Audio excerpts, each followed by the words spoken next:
네, 여러분 안녕하세요. 오마이커피의 시간입니다. 오늘은요, 지난 영상에 이어서 카페에서 커피를 다룰 때 꼭 지켜야 되는 것들 두 번째 영상으로요, 템핑에 대해서 이야기를 좀 해보려고 합니다. 여러분들이 아마 포타필터에 커피를 담아보시면요, 아마 이런 모습으로 많이 담길 거예요. 이게 좀 산처럼 이렇게 똑바로 이렇게 딱 담기면은 참 좋을 것 같은데, 그렇게 담는 게 정말 쉽지가 않거든요. 제가 이렇게 담긴 상태에서 한번 템핑을 해보도록 하겠습니다. 네, 하나는 이 상태에서 그냥 바로 템핑을 할 거고요. 그리고 하나는 손가락으로 이렇게 고르게 펴서 레벨링을 좀 해주고 템핑을 해보도록 하겠습니다. 그리고 나머지 하나는요, 템퍼를 이 위에다가 이렇게 올려놓고요, 누르지 않은 상태에서 이렇게 돌려볼게요. 그냥 안쪽을 휘젓는다 뭐 이렇게 생각을 하시면 되고요. 이게 굉장히 쉽게 돌아가거든요. 그 상태에서 수평만 맞추고 템핑. 네. 이 상태에서 추출을 한번 해보도록 하겠습니다. 네, 그래서 이쪽부터 1번, 2번, 3번이에요. 추출 한번 해볼게요.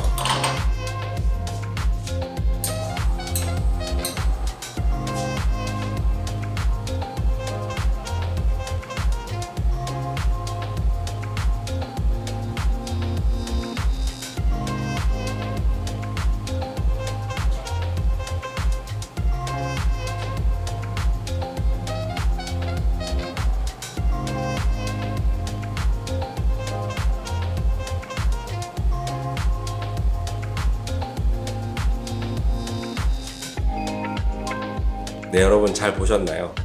분쇄량도 같고요, 커피를 담은 양도 똑같거든요. 그런데 템핑을 하는 방식에 따라서 추출 속도가 확연하게 달라집니다. 첫 번째하고 두 번째 템핑 방법 같은 경우에는 지금 20초가 안 걸렸고요. 그리고 세 번째 방법 같은 경우에는 지금 28초가 걸렸거든요. 물론 저 같은 경우에는 세 번째 템핑 방법에 맞춰서 이제 그라인더가 세팅이 되어 있는 상태라서 그런 건데, 그러면 이제 아마 오마이커피에서 세 번째 템핑 방법이 좋으니까 그렇게 해라 이렇게 생각을 하실 것 같은데, 그렇게 생각하셨다면 오산이고요. 어차피 템핑은요, 정답이 없어요. 여러분들이 어떤 템핑 방법을 하시던 상관이 없습니다. 물론 첫 번째처럼 템핑을 하는 거는 사실 그렇게 올바른 방법은 아니에요. 이런 상태에서 템핑을 하시게 되면요, 이쪽 원두가 많이 쌓인 쪽은 당연히 고밀도가 되고요, 원두가 상대적으로 적은 부분 같은 경우에는 저밀도가 되거든요. 이러한 상태에서 추출이 이루어지면은 당연히 물은 저밀도를 따라갈 수밖에 없습니다. 그렇게 추출이 되면은 커피가 당연히 이제 냉탕으로 추출이 될 수밖에 없고요. 반드시 피해야 되는 템핑 방법 중에 하나입니다. 그래서 우리는요, 반드시 커피를 담고 이 밀도 차이를 줄이는 레벨링이라는 과정을 꼭 거치셔야만 합니다.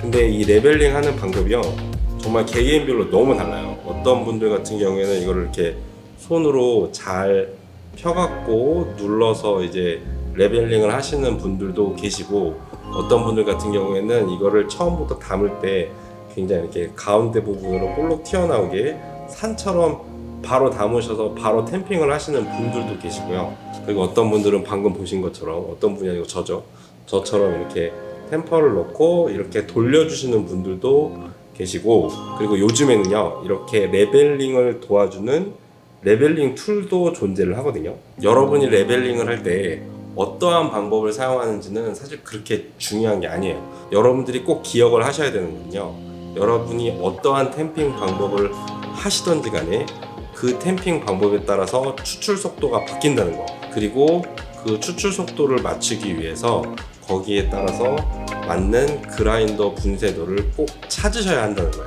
가끔씩 이제 거래처를 가면은 그라인더 세팅을 좀 해달라고 부탁을 많이 받거든요.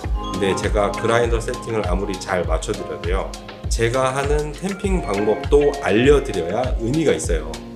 그 매장에서 일하시는 분들이 저하고 템핑을 하는 방법이 다르면은 제가 아무리 완벽하게 세팅을 해드려도 사실상 큰 의미가 없습니다.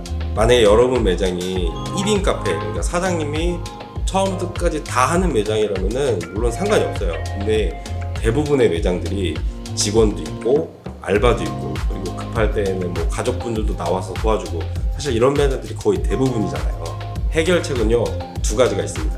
하나는요 커피를 내리는 사람이 바뀔 때마다 그라인더 세팅을 새로 하시면 돼요. 실제로 해외에 있는 유명 로스터의 카페를 가면은 실제로 그렇게 하고 있습니다. 만약에 커피를 메인으로 내리는 바리스타가 바뀌면요 그라인더부터 시작해서 머신까지 그 바리스타에 맞는 세팅을 전부 다 바꾸거든요. 그리고 세팅을 바꾸기 위해서 저는 심지어 원두를 거의 1kg까지 갈아내는 그런 바리스타도 봤어요. 그리고 세팅이 완료가 되기 전까지는 그 바리스타는 절대로 손님을 받지를 않습니다. 근데 우리의 현실은 사실 그거하고는 조금 다르잖아요. 우리가 원하는 거는 머신이나 그라인더 세팅을 최대한 바꾸지 않은 상태에서 여러 사람들이 커피를 내려도 최대한 맛이 비슷하기를 원한단 말이죠. 그래서요 오늘 여러분께 드리는 결론은요 매장에서 일하는 모든 분의 템핑하는 방법을 반드시 통일을 하셔야 됩니다. 여러분들이 남북 통일은 못해도요 요거 통일은 반드시 먼저 이뤄내셔야 돼요. 이게 오늘의 핵심 포인트입니다. 이게 통일이 안 되면은 커피 맛이 들쭉날쭉 할 수밖에 없어요. 이게 통일이 안 됐는데 커피 맛이 일정하다. 이거는 오히려 더 신기한 일입니다. 저는 이 영상을 보시는 분들이라면 내일이라도 당장 매장에 가시게 되면은 일하시는 분들 다 모두 모아놓고 각자 어떠한 스타일로 템핑을 하고 있는지 거기에 대해서 좀 확인을 좀 하시고요. 어떠한 방식으로 통일을 하는 게 좋은지에 대해서 논의를 하시는 게 굉장히 중요하다고 생각을 합니다.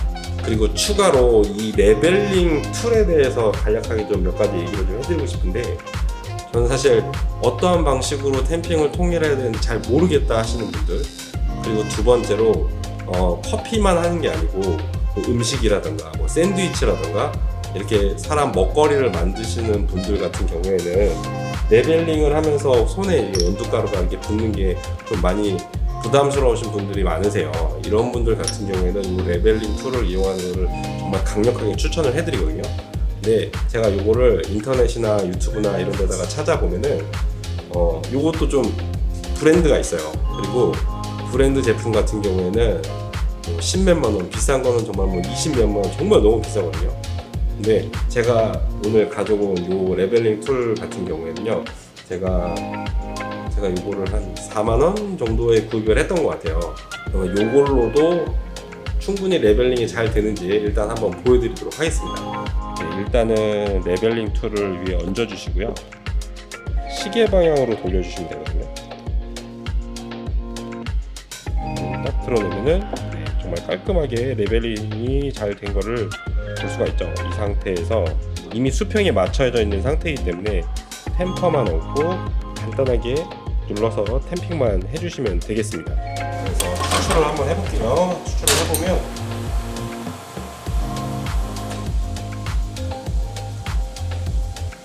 잘 되네요. 장비병이 있지 않는 이상 사실 굳이 뭐 비싼 걸 살 필요는 제가 봤을 때 없어 보입니다. 대신에 좀 무겁긴 해요.